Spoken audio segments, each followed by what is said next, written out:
Bonjour à tous, de retour à Nice où Acteurs Publics accompagne la convention de la DCF, congrès annuel de l'Assemblée des communautés de France. On va parler éco-mobilité avec vous, Brigitte Devaux. Bonjour. Bonjour. Vice-présidente en charge des transports et des mobilités de la communauté de La Rochelle. Éco-mobilité, les territoires à l'heure de l'éco-mobilité. Un mot sur le contexte. Il y a une loi récente, la loi d'orientation des mobilités. Un mot sur ces avancées, une loi qui donne notamment la responsabilité aux communautés sur l'organisation des déplacements. Alors c'est une loi qui était très attendue, puisque depuis la LOTI, on avait plus une loi très importante en matière de transport. C'est une loi qui est très attendue pour les virages qui sont aujourd'hui nécessaires. La mobilité dans nos émissions de gaz à effet de serre représente 30 à 40% de nos émissions de CO2, donc on a un à jouer quand même dans cette histoire. On a une responsabilité en matière de changement sur les mobilités, motorisation, les nouvelles mobilités, les modes doux qui sont évidemment sans empreinte carbone. Voilà. Et la loi donne de nouvelles orientations sur ces sujets-là assez clairement. Avec un double enjeu, transition écologique, développement durable, vous l'avez dit en substance, et puis de services publics aussi aux usagers. Ces doubles interventions. Comment vous y travaillez dans votre communauté à La Rochelle ? Alors on se rend compte en fait que les villes-centres, qu'elles soient métropoles ou villes moyennes comme la nôtre, sont attractives et concentrent jusqu'à 90% des emplois. Donc on est amené à travailler sur des mobilités qui dépassent nos périmètres. Parce que les jeunes actifs vont souvent habiter en dehors même de nos agglomérations ou de nos villes-centres. Parce que tout simplement pour des questions d'accessibilité du logement. Donc on doit travailler sur deux aspects, l'urbanisme évidemment, mais ça n'est pas l'objet de la loi LOM, mais aussi sur le transport de personnes qui ne sont pas toujours dans nos périmètres institutionnels. D'où des nécessaires collaborations avec les territoires voisins, agglomérations, communautés de communes, etc. Avec cet objectif qui est porté par le niveau intercommunal de transition énergétique, il faut décarboner les modes de transport. Concrètement, comment ça se passe ? Est-ce que vous avez des premiers échos ? Comment on fait ? Le défi est très fort. Alors il faut dire qu'à La Rochelle, on a déjà une pratique des modes actifs et du vélo, les fameux vélos jaunes. Donc on a des taux d'usage du vélo très anciens et très importants par rapport aux moyennes nationales. Donc on encourage, on pousse à doubler cet usage en construisant des pistes cyclables. On a obtenu la réouverture de haltes ferroviaires aussi pour faire du trajet périurbain par voie ferrée en coopération avec la région. Mais aussi évidemment des changements de flotte. On n'achète plus de bus diesel depuis 2014, donc ça signifie des bus électriques, des bus au biogaz et puis après la marche qui est quand même un déplacement qui est très important. Mais ça concerne surtout notre communauté d'agglomération dans laquelle on a de la densité avec des possibilités de desserte en bus toutes les 5 ou 10 minutes. Mais le sujet maintenant qui se pose, ce sont nos voisins, c'est dans les communautés de communes où habitent les jeunes actifs qui viennent travailler chez nous. Alors, comment on fait ? Quelles solutions mettons en place ? Est-ce que c'est des usages partagés, des usages collectifs ? Comment on développe des solutions innovantes, des solutions nouvelles ? Je crois qu'il faut regarder sur des périmètres différents. D'abord travailler avec le conseil régional pour qu'il nous aide à réouvrir des haltes ferroviaires dans les périphéries pour pouvoir après avoir une offre de transport, même si on va devoir y contribuer financièrement évidemment, faire du périurbain.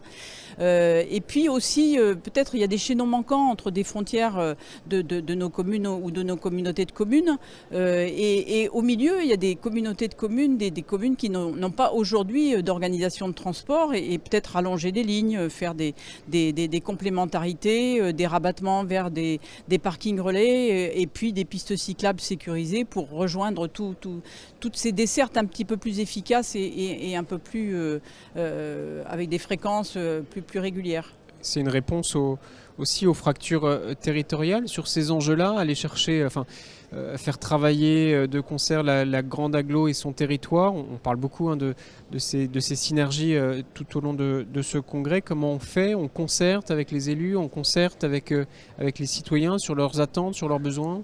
Oui, mais je pense qu'il faut avoir tout simplement des conventions de coopération avec les territoires voisins et puis après on partage les dépenses.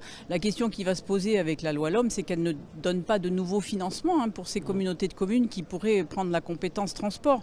Donc il va falloir redoubler d'imagination. Je pense que pour les territoires les plus éloignés, on s'oriente en travaillant beaucoup avec les entreprises sur du covoiturage de proximité, en travaillant avec les maires qui peuvent mettre un climat de confiance sur un stop un peu moderne, un autostop un peu moderne, pour que les gens fassent des trajets solidaires à plusieurs en covoiturage, parce qu'on ne pourra pas envoyer des bus toutes les 10 minutes dans les parties les plus éloignées du territoire. Donc il faut vraiment qu'on trouve des solutions plus sobres et plus efficaces, et en même temps qu'ils soient assez souples pour les gens pour s'organiser. Ce sont des problématiques qui montent fortement depuis quelques années.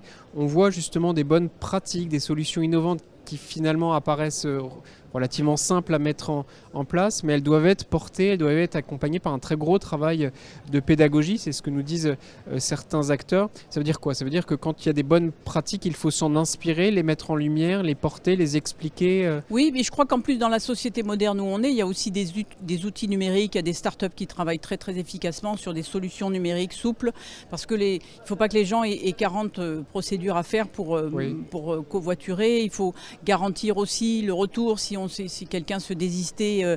Donc il y a des startups qui travaillent sur ces questions-là et il faut les accompagner. Et le maire peut être le référent de confiance pour des gens qui s'inscrivent par exemple sur une appli. Et puis pour des enfants qui vont faire du covoiturage, il faut être sûr des personnes à qui on va confier les enfants. Donc il y a vraiment des questions d'humanité et des questions de relations sociales qui sont importantes. Et les maires peuvent avoir un rôle important dans cette sécurisation en fait de ces nouveaux modes de déplacement. La figure de l'élu local respecté, du maire, de l'élu intercommunal. Et puis vous évoquez aussi en substance ces outils numériques, des startups qui peuvent s'appuyer sur les data, enfin sur les données, justement pour voir où sont les besoins, comment exploiter, comment permettre des circulations un peu pertinentes en fonction des besoins. Voilà, je pense que, alors, au niveau de la région Nouvelle-Aquitaine, on a créé à l'initiative de la région un syndicat mixte régional qui veut harmoniser toutes les questions de billettique, toutes les questions de tarifs, qu'on puisse avec un seul billet prendre le TER, prendre les transports interurbains ou bien le bus de ville, et donc ou louer un vélo comme on le fait à La Rochelle ou en autopartage. Donc cette souplesse en fait de l'utilisation de l'intermodalité, elle passe par des outils et qui aujourd'hui je pense commencent à être mis en place. Mais c'est au-delà d'un périmètre d'une seule agglomération ou d'une seule communauté de communes, et cette intégration en fait de tous ces systèmes-là, je pense qu'elle est très importante pour faciliter et pour surtout convaincre les gens de laisser leur voiture en se disant bon, j'ai d'autres solutions qui sont assez efficaces et qui peuvent me convaincre de renoncer à ma voiture. Cet enjeu de confiance sur lequel vous insistez a raison fortement. Est-ce qu'il vous semble, c'est ma dernière question, que les outils, les applis qui se développent sur la possibilité de se garer, sur la possibilité de faire du covoiturage, est-ce que ce sont des outils qui peuvent se généraliser, qui peuvent se développer d'un territoire à l'autre? Absolument, et d'ailleurs les entreprises ont une part importante dans cette histoire-là, puisqu'elles peuvent nous aider à accompagner leurs salariés sur d'autres pratiques pour un covoiturage de proximité, participer peut-être à des récompenses, ou à une facilitation avec un bon voyage.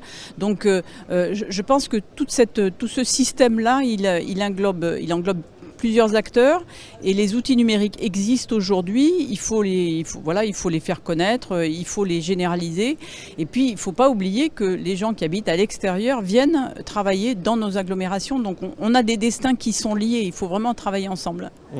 Si on se revoit l'année prochaine à la même période, on peut espérer que tout cela aura fortement accéléré. On va le mettre en place avant la fin de l'année avec quelques entreprises assez majeures dans notre territoire, et je pense que ça va concerner un territoire plus large que l'agglomération, et je viendrai vous donner notre évaluation, j'espère. Très, très volontiers. Puis c'est l'intérêt aussi d'un événement comme celui-là, congrès de la DCF, que de partager des expériences qui marchent et peut-être justement les généraliser, faire ce travail d'explication sur ces enjeux-là. Merci beaucoup Brigitte Devaux pour ce témoignage. Merci de nous avoir suivis sur Acteurs Publics TV.